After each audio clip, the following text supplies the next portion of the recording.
औज़ुबिल्लाहि मिनश्शैतानिर्रजीम बिस्मिल्लाहिर्रहमानिर्रहीम। बहार शरीयत। हदीस नंबर 16 सही मुस्लिम में आयशा रज़ियल्लाहु ताला अन्हा से मरवी कि हुज़ूर सल्लल्लाहु ताला अलैहि वसल्लम बाहर से जब घर में तशरीफ़ लाते तो सबसे पहला काम मिसवाक करना होता।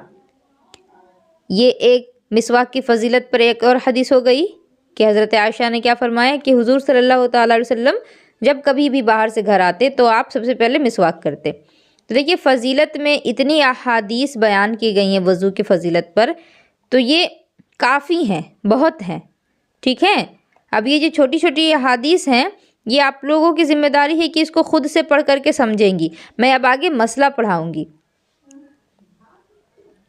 क्योंकि ये मुताले की किताब है और मुताले की किताब जो होती है वो ख़ुद से ही पढ़ना होता है, लेकिन मैं इसको भी पढ़ा दे रही हूँ। देखिए अहकाम फ़क़ही यानी फ़िक़ह के अहकाम, वो आयत करीमा जो ऊपर लिखी गई उससे ये साबित कि वज़ू में 4 बातें फ़र्ज़ हैं। 4 बातें फ़र्ज़ है ये तो मालूम हो चुका है। पहला मुँह धोना, दूसरा केहूनियों समेत दोनों हाथों का धोना, तीसरा सर का मसह करना, चौथा टखनों समेत दोनों पाँव का धोना। ये हो गई 4 बातें जो कि फ़र्ज़ हैं वज़ू में। किसी अज़्व के धोने के ये माना है कि उस अज़्व के हर हिस्से पर कम से कम 2 बूंद पानी बह जाए। धोने का मतलब ही होता है कि हर अज़्व पर पानी बहे और कम से कम तो 2 बूंद ज़रूर बहे। भीग जाने या तेल की तरह पानी चपड़ लेने या एक आध बूंद बह जाने को धोना नहीं कहेंगे, ना ही इससे वज़ू या गुस्ल अदा होगा। और इस अम्र का लिहाज बहुत ज़रूरी है, लोग इसकी तरफ तवज्जो नहीं करते और नमाज़ें अकारत जाती हैं। यानी ख़ास तौर पर सर्दी के मौसम में वज़ू जो है वो जल्दबाजी में करते हैं और बहुत ज़्यादा वज़ू करने में एहतियात नहीं करते, जिसकी वजह से जिस्म के जो आज़ाए वज़ू हैं वो कभी कभी सूखे रह जाते हैं। तो अगर ऐसा होगा तो नमाज़ें अकारत जाती हैं, यानी नमाज बेकार होती है, वो नमाज कबूल नहीं होती, क्योंकि वज़ू ही जब नहीं हुआ है तो नमाज कैसे होगी। बदन में बाज़ जगह ऐसी हैं कि जब तक उनका ख़ास ख्याल ना किया जाए उन पर पानी ना बहेगा, जिसकी तशरीह हर अज़्व में बयान की जाएगी। यानी जिस्म में कुछ हिस्से ऐसे हैं कि अगर आप ख़याल से पानी नहीं बहाएंगी तो उस पर पानी नहीं बहेगा। किसी जगह मौज़े हदस पर करीब पहुँचने को मसह कहते हैं। और मसह किसको कहते हैं कि जिस जगह पर नापाकी लगी हुई है उस जगह, या फिर नापाकी नहीं भी लगी है लेकिन आप अगर मसह कर रही हैं तो जिस जगह को मसह के लिए आप इस्तेमाल कर रही हैं वहाँ पर हाथ जो आपका वो गीला हो और हाथ की जो तरी है वो लग जाए। मुँह धोना, शुरू पेशानी से यानी जहाँ से बाल जमने की इंतहा हो थूड़ी तक तूल में और अर्ज़ में एक कान से दूसरे कान तक मुँह है, इस हद के अंदर जिल्द के हर हिस्से पर 1 मरतबा पानी बहाना फ़र्ज़ है। मुँह की हद बताई जा रही है चेहरे की, जहाँ से हमारे सर के बाल उगते हैं, सर के बाल उगने की जगह से लेकर के ठूड़ी के नीचे तक, ये तो लंबाई में हो गया हमारा चेहरा। और एक कान से दूसरे कान की दरमियान जो हमारा चेहरा आ रहा है, एक कान की लौ से दूसरे कान की लौ तक, ये पूरा जो है हिस्सा चेहरे के अंदर दाखिल है। इस पे कम से कम 1 मरतबा तो पानी बहाना फ़र्ज़ है। मसला, जिसके सर के अगले हिस्से के बाल गिर गए या जमे नहीं उस पर वहीं तक मुँह धोना फ़र्ज़ है जहाँ तक आदतन बाल होते हैं। अब देखिए कुछ लोग होते हैं कि सर के सामने वाला जो हिस्सा है बाल वहाँ से गिर जाते हैं, झड़ जाते हैं और जो सर है वो बिल्कुल पूरा प्लेन हो जाता है, जैसे बुज़ुर्गों का अक्सर होता है। तो अब अगर किसी का बाल उस जगह पर नहीं है, नॉर्मली पेशानी जहाँ तक है हमारी पेशानी के ऊपर से तो बाल उग जाते हैं ना, लेकिन अगर किसी का सर का जो बाल है वो अगर उड़ गया हो तो पेशानी के ऊपर तक भी उसका जो सर रहेगा वो बिल्कुल प्लेन रहेगा, बाल नहीं होगा वहाँ। तो वो किस तरह से मुँह धोएगा? तो एक नॉर्मल इंसान का जहाँ से सर का बाल उगना शुरू होता है उसके नीचे से, यानी पेशानी जहाँ तक पेशानी की हद है वहीं तक चेहरा धोना है, उसके ऊपर नहीं, क्योंकि फिर वो चेहरा नहीं वो सर में दाखिल है जहाँ तक आदतन बाल होते हैं। और अगरचे आदतन जहाँ तक बाल होते हैं उससे नीचे तक किसी के बाल जमे तो उन ज़ायद बालों का जड़ तक धोना फ़र्ज़ है। अब देखिए, किसी का बाल जो है वो तो पेशानी से ऊपर तक गायब होता है और किसी का होता है कि पेशानी के नीचे से भी बाल हो जाता है। यानी पेशानी जो है कम से कम 4 अंगुष्ठ के बराबर होती है चौड़ी हर किसी की, लेकिन एक आध केस ऐसा होता है कि जिसमें पेशानी 2 ही अंगुल के बराबर होती है। तो उसको क्या करना है, जैसे देखें आप अंदाज़ा लगाएं, ये 1 2 3 4 5 जो लिखा है, इसको मान लीजिए कि पेशानी जो है हर किसी की इतनी चौड़ी होती है। अब किसी की पेशानी जो है वो सिर्फ 2 1 ये 3 4 5 नीचे से देखेंगे इतना ही है और यहाँ से बाल उग गया है पूरा किसी का, तो उसको क्या करना है कि ये जो ऊपर का हिस्सा जो बाल है उन बालों की जड़ों को भी धोना है, जो यहाँ पर लिखा गया है।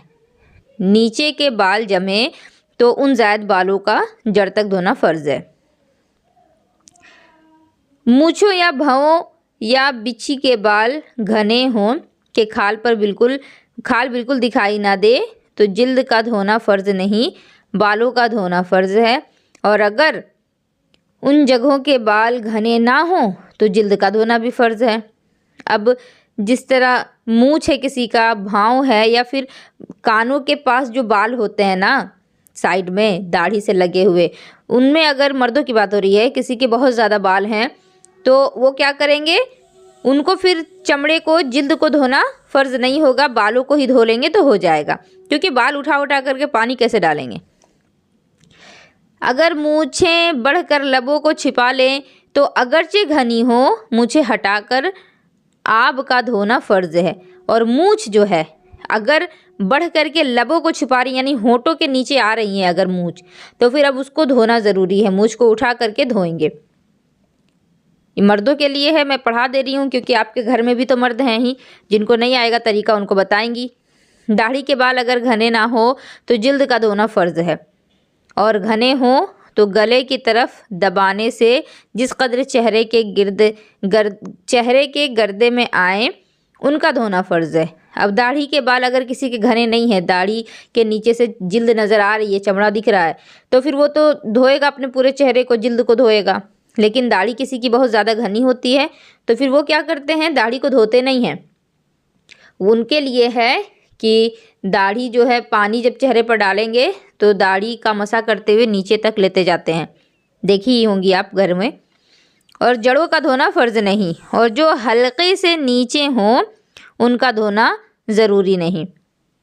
और अगरचे कुछ हिस्से में घने हों और कुछ छिद्रे तो जहाँ घने हों वहाँ बाल और जहाँ छिद्रे हैं उस जगह जिल्द का धोना फ़र्ज़ है। अब किसी किसी की दाढ़ी होती है, कहीं पर होती है बहुत ज़्यादा घनी, कहीं पर होती है कि पूरा चमड़ा जो है गाल का वो दिख रहा होता है, तो फिर उसको क्या करना है, जहाँ जिल्द नज़र आ रहा है वहाँ पर जिल्द को धोए यानी गाल को धोए, और जहाँ पर बाल हैं वहाँ बालों को धोए। लबों का वो हिस्सा जो आदतन लब बंद करने के बाद ज़ाहिर रहता है उसका धोना फ़र्ज़ है। जब होंठ बंद करती हैं तो होंठ का हिस्सा जो बाहर रहता है उसका धोना फ़र्ज़ है। अगर कोई खूब ज़ोर से लब बंद कर ले, उसमें कुछ हिस्सा छुप गया तो उस पर पानी ना पहुँचा, ना कुल्ली की के धुल जाता तो वुज़ू ना हुआ। अब देखिए, अब अगर कोई बहुत ज़्यादा ज़ोर से होंठ को बंद कर ले रहा है तो जो हिस्सा होंठ का बाहर रहता है आमतौर पर वो भी अंदर दब जाएगा। जैसे अगर आप कभी बहुत ज़ोर से मुंह बंद करती हैं होंठ अपना, तो आप देखती होंगी कि जो हिस्सा आपका बाहर रहने वाला है होंठ का वो भी अंदर दब जाता है। तो ऐसे में तो फिर जो होंठ धुलता है वो तो धुला नहीं, और अगर कुल्ली कर लेता तो कुल्ली करने से भी धुल जाता, लेकिन कुल्ली भी नहीं की और वो हिस्सा जो आदतन मुंह बंद करने में ज़ाहिर नहीं होता तो उसका धोना फ़र्ज़ नहीं। तो अगर नहीं धोए, अगर होंठ को खूब ज़ोर से दबा के बंद कर लिया है और धोया नहीं उसको खोल करके, या कुल्ली भी नहीं किए हैं कि जिसकी वजह से जो हिस्सा अंदर दब गया था वो धुल जाता, तो फिर वज़ू नहीं होगा ऐसे में, क्योंकि 1 ज़र्रे के बराबर भी अगर जिस्म का हिस्सा सूखा है जो आज़ाए वज़ू हैं तो वज़ू नहीं होगा। और जो आदतन मुँह बंद करने में ज़ाहिर नहीं होता उसका धोना फ़र्ज़ नहीं। अब जैसे आप मुँह बंद करके रखी हैं, अपना होंठ बंद है, तो होंठ 2 तरह है ना, एक तो हमारा होंठ बाहर वाला हिस्सा जिससे बा अदा होता है, और एक अंदर का हिस्सा जिससे मीम अदा होती है। तो जिस हिस्से से मीम अदा होती है उसको नहीं धोना है वज़ू में, क्योंकि ये अंदर का हिस्सा है और चेहरा जो है ये बाहर है। रुखसार और कान के बीच में जो जगह है जिसे कनपट्टी कहते हैं उसका धोना फ़र्ज़ है। ठीक है, समझ में आ रहा है ये। हाँ, उस हिस्से में जितनी जगह दाढ़ी के घने बाल हों वहाँ बालों का, और जहाँ बाल ना हो या घने ना हो तो जिल्द का धोना फ़र्ज़ है। अब ये तो समझ ही गई हैं कि जहाँ बाल ज़्यादा है वहाँ बाल धोएंगे और जहाँ बाल नहीं है ज़्यादा वहाँ जिल्द को धोएंगे। नथ का सुराख अगर बंद ना हो तो उसमें पानी बहाना फ़र्ज़ है। अब नाक तो अक्सर औरतें छिदवाती हैं, सभी के छिदे होंगे।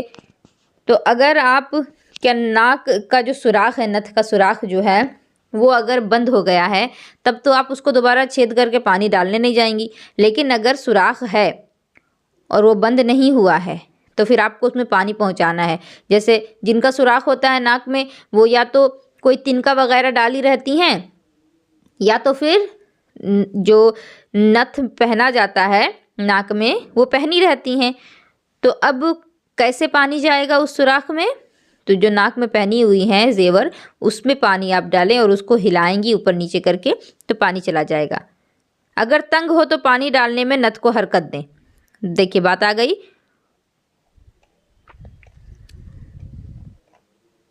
वरना ज़रूरी नहीं। और जैसे कुछ औरतें होती हैं ना कि जिनका जो नथ का सुराख है वो बहुत बड़ा हो जाता है, पानी डालती हैं और वो सुराख के अंदर भी चला जाता है, तो उनको फिर हरकत देने की ज़रूरत नहीं है। लेकिन जिनका सुराख छोटा है वो हरकत देंगी। आँखों के ढेले और पपोटों के अंदरूनी सतह का धोना कुछ दरकार नहीं बल्कि ना चाहिए कि मुज़िर है।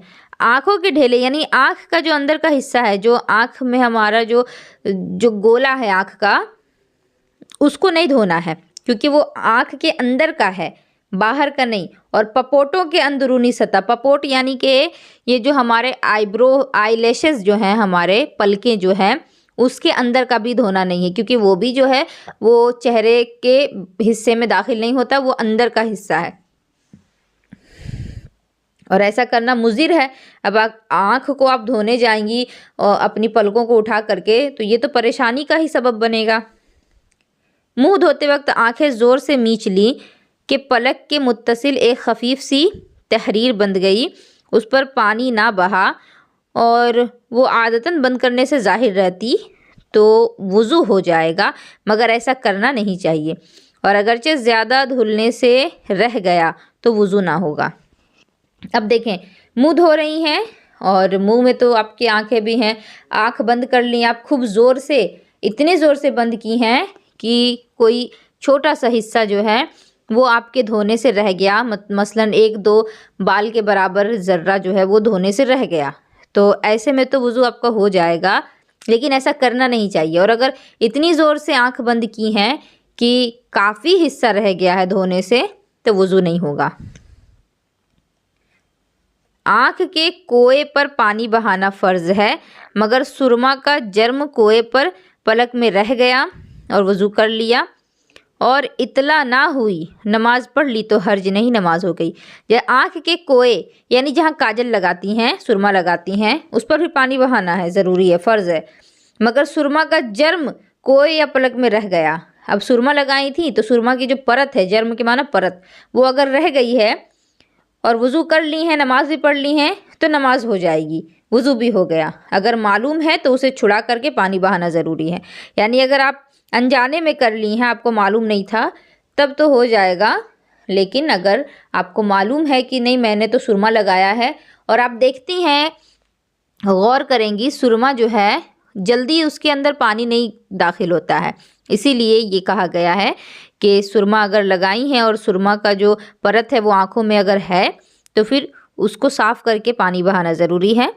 और अगर आपको ख़याल नहीं, याद नहीं रहा और वज़ू करके नमाज़ पढ़ ली हैं तो फिर हो जाएगी नमाज। तो ठीक है, 10 मसले आज के लिए काफ़ी हैं, इनको समझे, याद करें। अल्लाह ताला आप सभी के लिए आसानियाँ फ़राहम करे।